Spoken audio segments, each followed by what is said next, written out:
I want to turn now to Treasury Secretary Scott Bessent, who was in the chamber tonight listening to the president deliver his State of the Union address. Secretary Bessent, thank you so much for staying up late with us. We really appreciate it. Good to see you. Well, it's wonderful to have you here. Get your reaction to everything we just heard. In the run-up to this speech, I spoke with a number of Republicans who say they wanted to hear President Trump express his empathy for Americans who don't feel like the economy is working for them yet. We heard the president say that the economy is roaring.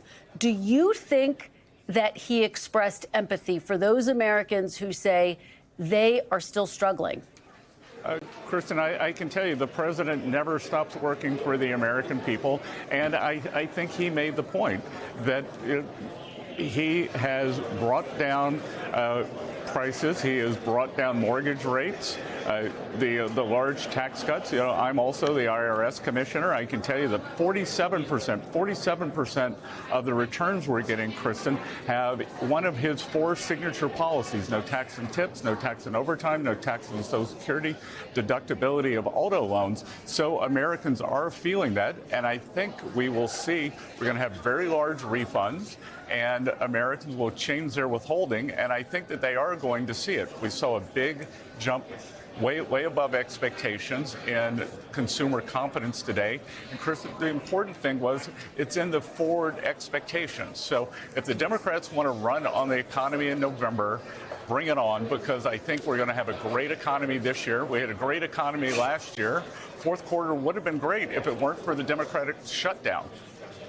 Well, and as you know, some prices have come down. Some prices, some groceries, for example, have gone back up. And if you look at the polling, the president's underwater on his handling of the economy, that critical issue. So what do you say to Americans who argue they're not feeling change fast enough? Well, again, Kristen, the president's numbers have been improving since October. Prices are coming down, and I think we are going to see an acceleration here. We've had real wage gains every month since the president's been in office. And again, of course, Americans are traumatized. They had a 21.5%.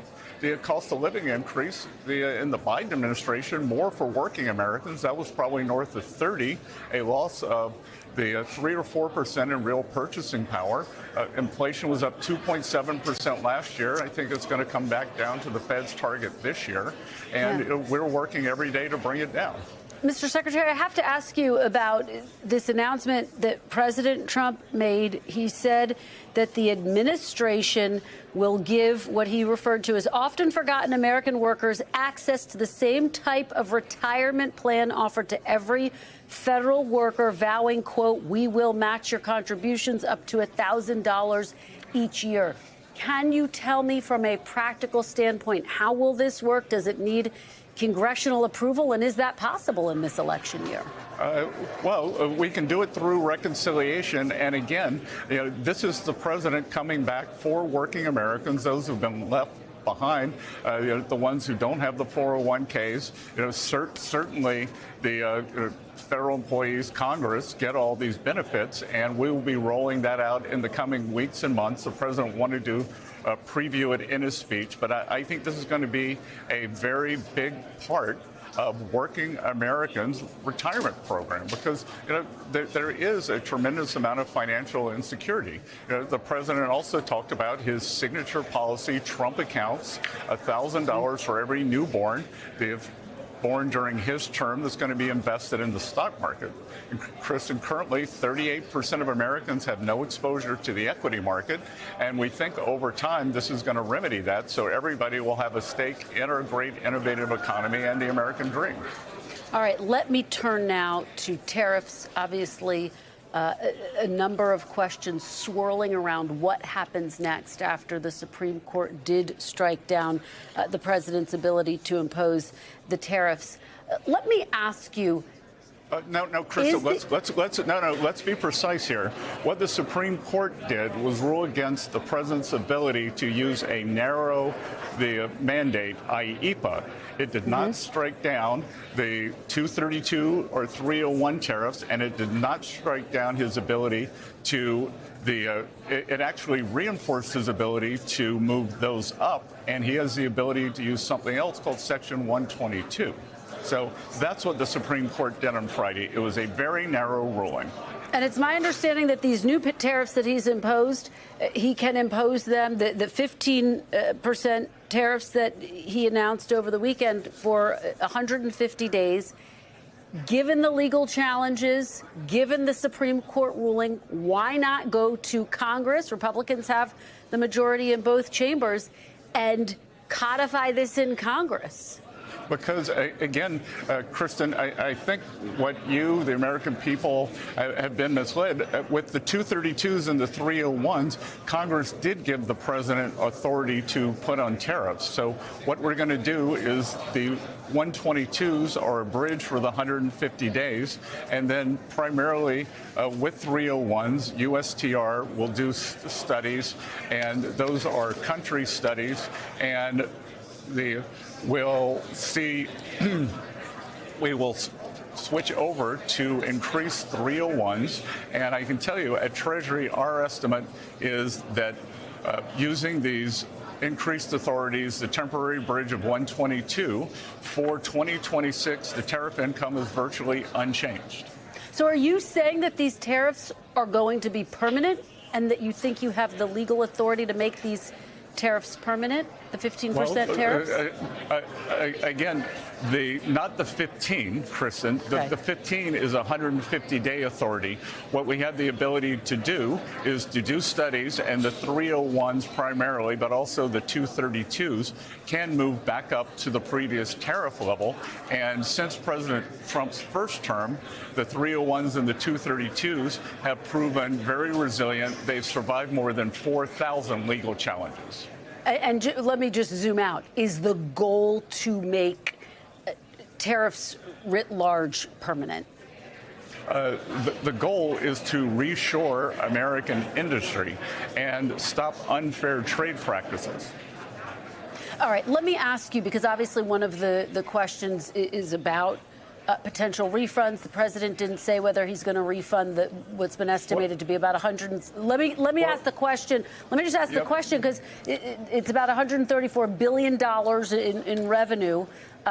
You told me in September, quote, we would have to give a refund if the Supreme Court ruled against the tariffs and decided that was necessary. FedEx is now suing the administration for tariff refunds. If the court sides with FedEx, Mr. Secretary, is the administration prepared to offer those refunds? Well, Kristen, let's be clear here. The Supreme Court remanded the refunds back down to a lower court. There will be a 42-day period before that even happens, and then we will see what the lower court says, and we will follow what the lower court says to do. So, meaning if the lower court says that you do have to issue these refunds, the administration is prepared to issue refunds? We will follow the ruling of the lower court, Kristen. And your reaction to this FedEx case?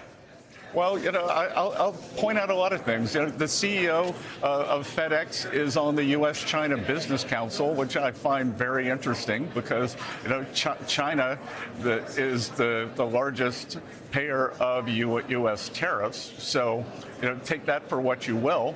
And the other thing, too, is why don't we see if these corporations, I think all these corporations should come out and tell everyone, the CEO of FedEx, you should have him on your show and have him explain how he's going to get the money back to the consumers if he, in fact, pass those costs along. All right, let me ask you, broadly speaking, this speech was historic because it was the longest State of the Union address in history. It was also the first State of the Union address, according to our research, that was delivered against the backdrop of a partial government shutdown. Of course, as you know, Mr. Secretary, Department of Homeland Security currently shut down over this battle over reforms to ICE. Now that the president has delivered his State of the Union address, Do you think there can be a deal to reopen the government? And is the president willing to make some concessions to Democrats to make that happen? Well, we'll have to see, Kristen. The Democrats and the party have shut down. They were responsible for the longest shutdown in government history. It brought our GDP down in the fourth quarter between 1% and 2%. They've shown over and over again they don't care about the American people. They don't care about the economy. They want what they want, and it'll be up to the president to negotiate with them. Well, but I guess the question is, and some Democrats say that the White House hasn't been negotiating. How long do you think this shutdown is going to last? Republicans are in control of both chambers and the White House. Again, you're in control, but are you going to say? Kristen? Are you saying that Republicans should break the filibuster? Well, no, you tell me. Do you think Republicans should break the filibuster? You are not in control. I published a Washington Post op-ed saying that Republicans should break the filibuster because the Democrats have said that they were going to do it. If it weren't for Joe Manchin and Kristen Sinema, who the Democrats sent home, they would have broken it in President Biden's terms. So, in game theory, when you have a bad actor who is repeatedly been a bad actor, you should move first. So I actually think we should. I think we should do it for the SAVE Act, and I think we shouldn't let the Democrats shut down the government again. Mr. Secretary, you also sit on the National Security Council. I do want to ask you about Iran. We heard President Trump address that tonight. We know that he is considering whether to launch another military attack against Iran. There are critical talks taking place on Thursday. The president tonight saying his preference is for diplomacy. The president also saying Iran, the concern is working to build missiles that could reach the United States. Does the administration have evidence of that? Again, you could listen to what the president said, and the president's preference is always through peace. But it's important to realize Iran is the head of the snake for international chaos and disorder. They are the largest sponsor of state terrorism, whether it's in Venezuela, whether it's in the Middle East, and as the president said, and even many of the Democrats who sat on their hands for a lot of very important moments, they agreed with the president that Iran cannot have a nuclear weapon. All right, Mr. Secretary, usually you and I are talking on a Sunday morning. I appreciate your staying up very late with us tonight. Thank you so much. Okay, thank you. We thank you for watching, and remember, stay updated on breaking news and top stories on the NBC News app or watch live on our YouTube channel.